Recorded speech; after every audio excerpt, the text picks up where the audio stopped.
Film शुरू होती है और हम एक बीच को देखते हैं जहाँ एक लड़का और उसकी दोस्त एक साथ टाइम गुजार रहे थे। दोनों वहाँ पर अकेले थे जहाँ तभी लड़की की नजर एक अजीब से क्रैब यानी केकड़े पर जाती है जो किसी मछली जैसा लग रहा था। इसलिए लड़की उसे उठाकर देखती है। क्रैब हिल नहीं रहा था जिससे इन्हें लगता है कि शायद वो मर गया, इसलिए वो इसके साथ तस्वीरें बनाने लगते हैं। लेकिन अचानक वो केकड़ा जाग गया और कूद कर लड़की के मुंह पर जाकर चिपक जाता है। वो बुरी तरह उसे काटने लगा, छोड़ने का नाम ही नहीं ले रहा था, जिस वजह से उसके चेहरे से खून आने लगता है। उसकी दोस्त काफी घबरा गई। वो खुद उसके चेहरे से क्रैब को हटाने की कोशिश करती है, पर इससे क्रैब हटता तो नहीं बल्कि उसके चेहरे को और जख्मी कर देता है। इसलिए वो एक पत्थर उठा लेती है क्रैब को हटाने के लिए, पर इससे पहले वो पत्थर मारती क्रैब फौरन उसके चेहरे से हट जाता है, जिससे पत्थर उसके दोस्त के चेहरे पर ही लग गया और उसका पूरा चेहरा कुचला जाने की वजह से दर्दनाक उसकी मौत हो जाती है। ये देख लड़की काफी डर गई और अगले ही पल वो क्रैब उस पर भी हमला करके उसके चेहरे से चिपक जाता है, बिल्कुल वैसे ही। अब सीन शिफ्ट होकर आता है एक लड़की फिलिप और उसकी दोस्त पर। फिलिप पैरालाइज होता है, यानी वो चल फिर नहीं सकता और व्हील चेयर का इस्तेमाल करता है। अब फिलिप की दोस्त जिसका नाम मैडी था वो फिलिप को गैराज तक ले जा रही है, क्योंकि फिलिप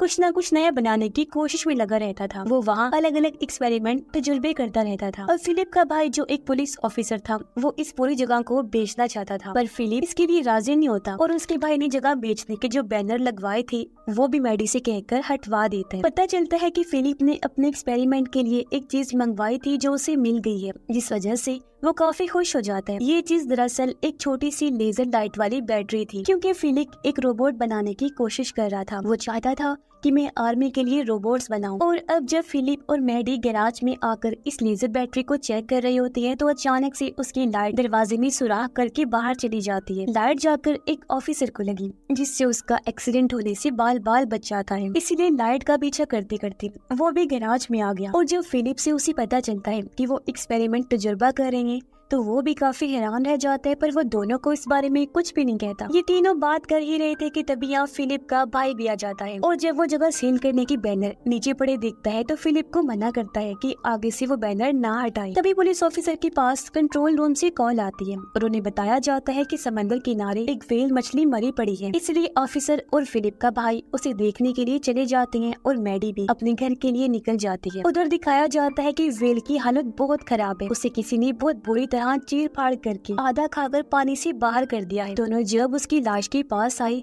तो उन्हें काफी गंदी बदबू आ रही थी। फिलिप के भाई को लगता है कि ये शायद एलियंस का काम है, पर दूसरे ऑफिसर का कहना था कि मुझे लगता है पानी में कोई खतरनाक चीज है, जो खूंखार होने के साथ साथ उसका साइज भी बहुत बड़ा है, क्योंकि उसने एक व्हेल का ये हाल कर दिया। इसलिए ये दोनों समंदर को अच्छे से चेक करने के लिए निकल जाते हैं। काम खत्म करने के बाद जब वो घर आए तो फिलिप का भाई एक वैन में जाता है। पता चलता है कि दोनों भाई इस तरह की दो अलग अलग वैन्स में रहते हैं, क्योंकि उनके पास रहने के लिए घर नहीं था तो इसीलिए उन्होंने अपना घर इसे बनाया हुआ। फिलिप का भाई जब काम पर जा रहा था तो वो एक पिज्जा का टुकड़ा खाकर वहीं फेंक देता है, पर उसके जाने के बाद एक अजीब से जानवर का पैर उस टुकड़े को उठाकर ले जाता है और वो चीज और कुछ नहीं बल्कि एक क्रैब था। अगले दिन फिलिप जब स्कूल आया तो वो मैडी के साथ अपनी क्लास में जाता है। इनकी बायो टीचर बच्चों को एक मरी हुई बिल्ली देती है जिन पर उन्होंने एक्सपेरिमेंट करना था। अब बच्चों की टीचर और कोई नहीं बल्कि मैडी की मॉम थी। क्लास खत्म होने के बाद उन दोनों के पास फिलिप का दोस्त आया जो मैडी को कहता है कि कल तुम मेरे साथ चलना। दरअसल कल इनके स्कूल में पार्टी थी, पर मैडी उसे कहती है कि आई एम सॉरी, पर मैंने तो फिलिप से वादा कर लिया है कि मैं इसके साथ आऊंगी पार्टी में। जिस पर उसका दोस्त चिढ़कर वहाँ से चला जाता है। समंदर किनारे फिलिप के भाई को एक स्केलेटन यानी ढांचे का हाथ मिलता है और हमें पता चला कि ये हाथ उसी लड़के का है जिसे हमने शुरुआत में देखा था। बुरी तरह उसे किसी ने खाया हुआ था। खून का पीछा करते हुए दोनों एक केव इन्हीं कार में आ जाते हैं। फिलिप का भाई अकेला ही केव के अंदर जाते हैं, जबकि उसका ऑफिसर साथी बाहर ही रुककर सिगरेट पीने लगता है। केव से उस साइड पर जब फिलिप का भाई आया तो उसे वहाँ किसी की कटी फटी लाश मिलती है, क्योंकि वहाँ आधी कटी हुई टांग, बाजू और जिस्मों के टुकड़े मिलते हैं, जो देखकर वो काफी घबरा जाता है।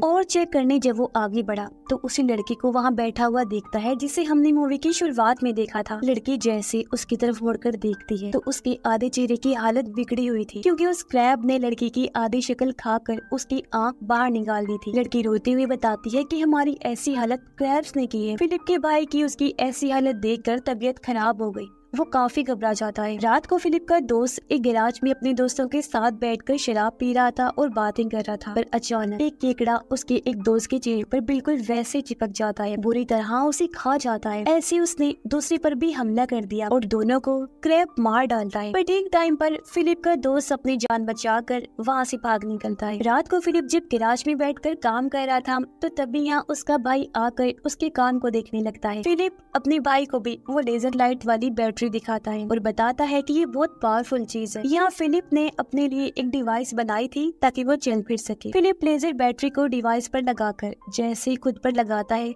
सच में वो चलने लगते हैं। पर बदकिस्मती से उसके डिवाइस में कमियां होने की वजह से वो अभी ठीक से काम नहीं करती और बंद हो जाती है, जिससे फिलिप को काफी मायूसी होती है। इसलिए वो अपने एक्सपेरिमेंट के फेल होने की वजह से गुस्से में वहाँ से बाहर आ जाता है। तभी यहाँ पर मैडी भी अपनी मॉम के साथ आ जाती है क्योंकि वो फिलिप से मिलने आई थी। लेकिन जब फिलिप फिर भी नहीं रुकता तो मैडी उससे बात करने पीछे पीछे चली जाती है, जबकि उसकी मॉम और फिलिप का भाई वैन में आकर अपनी स्कूल टाइम वाली तस्वीरें देखने लगते हैं। उस टाइम से लेकर आज तक दोनों कहीं ना कहीं एक दूसरे को पसंद करते और फिर कुछ देर बाद वो वॉक करने के लिए निकल जाते हैं। फिलिप और मैडी शहर में आ गई थी। फिलिप अभी भी काफी गुस्से में था और उसे अपने फेल एक्सपेरिमेंट के बारे में बताता है, पर मैडी उसे समझाकर शांत करती है। उधर फिलिप का दोस्त एक बार में आकर सबको उस क्रैब के बारे में बताता है कि किस तरह उसने मेरे दोस्तों पर हमला करके बुरी तरह उन्हें खा लिया, मगर कोई भी उसकी बात पर यकीन नहीं करता। फिर वो बार के मालिक से शराब मांगता है, पर उसकी उम्र कम थी इसलिए वो शराब देने से मना कर देती है।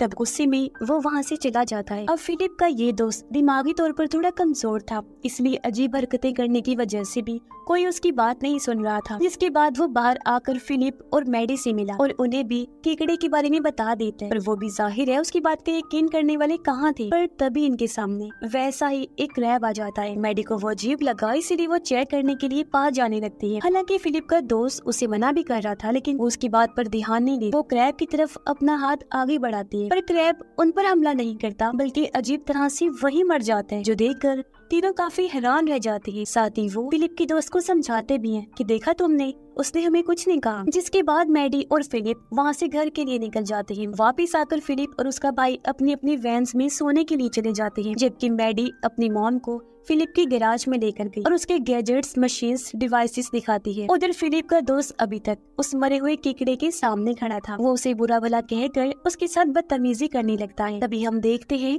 कि उस केकड़े के अंदर से अजीब सा क्रिएचर निकलकर उस पर हमला कर देते हैं, जिससे उसकी हालत काफी खराब हो गई। और यहाँ हम समझ पाते हैं कि ये क्रैब्स मरने के बाद किसी दूसरे क्रिएचर में बदल जाते हैं। सुबह ऑफिसर किश्ती पर बैठकर मछलियाँ पकड़ रहा होता है, जहाँ उसे भी पानी से केकड़ों की आवाजें आने लगती हैं, जिससे वो काफी डर जाता है। अपने वैन में फिलिप पार्टी में जाने के लिए तैयार हो रहा था। उसका भाई भी तैयार हो गया था क्योंकि वो भी फिलिप के साथ पार्टी में जाने वाला था। कुछ ही देर में ये पार्टी वाली जगह पर पहुंच जाते हैं। फिलिप यहाँ अपनी वही चलने वाली डिवाइस लगा कर आया था, जो पहले काम नहीं कर रही थी, बंद हो गई थी, पर अब वो ठीक से काम कर रही थी, जिससे फिलिप चल पा रहा था। और जब मैडी उसे चलता हुआ देखती है तो वो बहुत खुश हो जाती है। असल में कल रात जब मैडी अपनी मॉम को गैराज में लेकर गई थी तो उन्होंने ही इस डिवाइस को ठीक करके चलने के काबिल बनाया था। और अब यहाँ मैडी और फिलिप डांस करने लगते हैं, जबकि फिलिप का भाई मैडी की मॉम को ढूंढने लगता है। पर तभी यहाँ एक क्रैब आ गया जो उसके पीछे लग जाता है। फिलिप का भाई जब उससे बचकर भाग रहा था तो उसे मैडी की मॉम भी मिल जाती है। फिर ये दोनों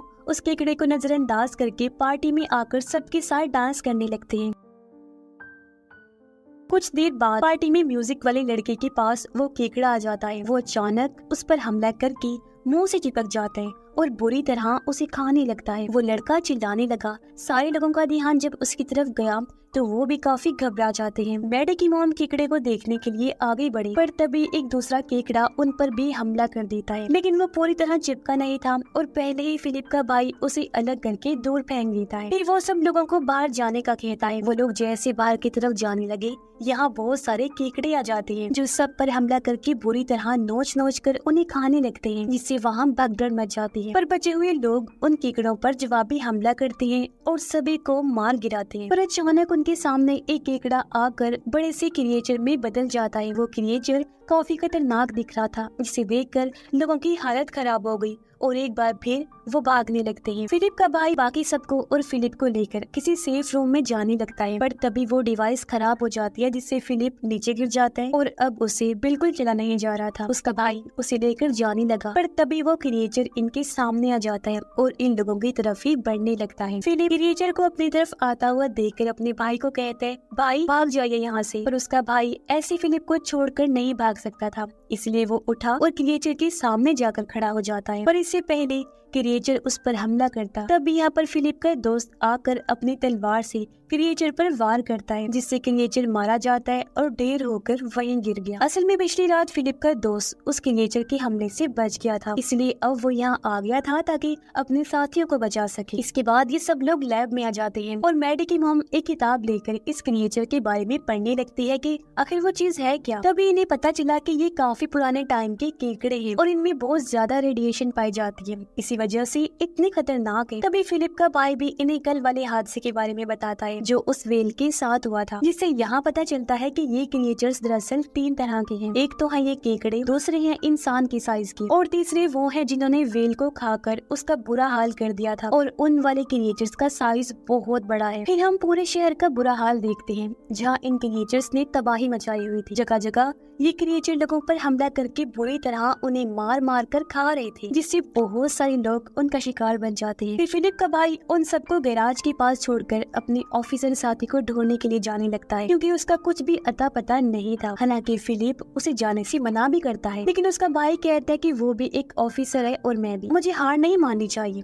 उसे ढूंढने जाना चाहिए। इतना बोलकर वो निकल जाता है। वो सब लोग गैराज में आकर बातें करने लगते हैं कि आखिर इन क्रिएचर से छुटकारा कैसे पाया जाए। फिलिप को यकीन होता है कि मैं कुछ ऐसा बना लूंगा जिससे हम उन क्रिएचर्स का खात्मा कर सकते हैं, और बस फिर वो अपने काम पर लग जाता है। फिलिप का भाई ऑफिसर के घर आया उसे देखने, पर अचानक यहाँ क्रिएचर आकर उस पर हमला कर देते हैं, जिससे ऑफिसर का बुरा हाल हो गया।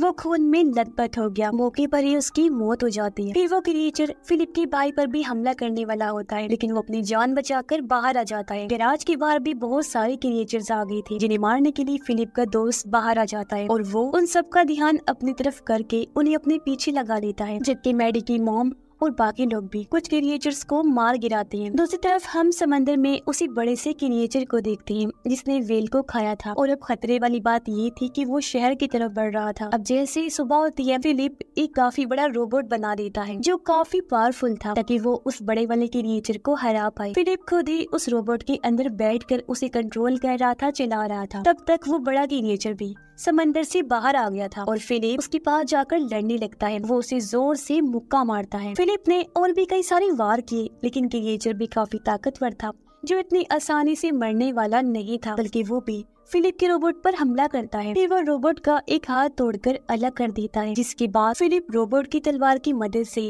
क्रिएचर से लड़ने लगा और उसका भी एक हाथ तोड़ देता है, जो देखकर उसके दोस्त काफी खुश होते हैं। लेकिन इस चीज से क्रिएचर काफी भड़क गया। वो फिर से हमला करके रोबोट को नीचे गिरा देता है, पर तभी यहाँ फिलिप का भाई भी गाड़ी लेकर आ जाता है। वो चलती हुई गाड़ी को लेकर क्रिएचर के ऊपर कूद जाता है, पर इससे पहले गाड़ी उससे टकराती वो पहले ही गाड़ी से कूद गया, और जैसे ही गाड़ी क्रिएचर को टकराती है, धमाका होने से क्रिएचर थोड़ा जल जाता है, साथ ही वो कमजोर भी हो गया था। इसी बीच फिलिप को भी मौका मिल गया था अगली बार की तैयारी करने का। वो अपनी लेजर बैटरी को एक्टिवेट करके रोबोट से जोड़ता है और फिर बहुत बड़ा हमला क्रिएचर पर कर देता है। जैसे लेजर लाइट क्रिएचर के जिस्म से टकराई, वो आर पार होकर क्रिएचर को एक ही झटके में मार देती है और वो ढेर होकर वहीं गिर गया। ये देखकर सब लोग काफी खुश हो जाते हैं कि फिलिप के रोबोट ने आखिर इस खूंखार क्रिएचर को ढेर कर दिया। ये लड़ाई खत्म होने के बाद मैडी उसके पास आई। दोनों एक दूसरे से अपने अपने प्यार की बात करती हैं और वो भी उसका साथ देने का कहती है। कुछ दिन बाद फिलिप अपने रोबोट को फिर से ठीक करके और ज्यादा मजबूत बना लेता है और शहर की बाकी सभी क्रिएचर्स का खात्मा करने के लिए निकल जाता है, जहाँ उसका भरपूर साथ मैडी भी देगी। छोटे क्रिएचर्स जैसे क्रैब्स वगैरह को मारने के लिए वो मिशन पर निकल जाते हैं और इसी के साथ ये फिल्म इधर ही खत्म हो जाती है।